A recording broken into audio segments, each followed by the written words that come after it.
couple years ago I talked about grip length bolts on the modified Roadster, and it got some of you guys stirred up. So since I put new coilovers and some suspension mounts on the MGA, I wanted to talk about it again.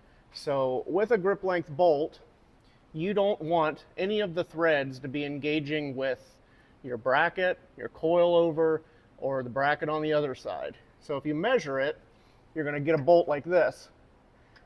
The shoulder should engage all the way through, no thread engagement on your brackets, because this is going to become a weak point, and that's where the bolt is going to break and cause an issue.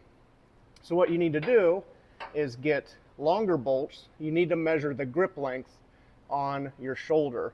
And you can get Army Navy bolts measured by grip length, but they're really expensive. So just a standard bolt, you might be talking $7, $8. An Army Navy bolt could be $20 to $30. So that adds up exponentially. So with measuring our grip length, you can see the shoulder is engaging with both sides of our control arm and our bracket. So it's in double shear, and then our coilover is in the middle.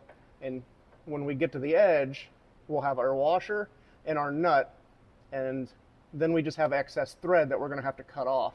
But that gets us our grip length and our shear load in the correct place, and you just trim off the excess because you don't want, a couple inches of thread sticking off.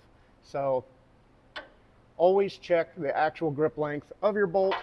And then my other big pet peeve is coarse thread bolts on suspension. So same thing.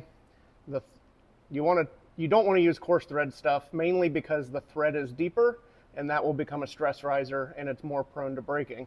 So even if you focus on the grip length, don't use coarse thread bolts on your suspension components. So that's it. Make sure to check grip length of your bolts, and I guess argue amongst yourself in the comment section.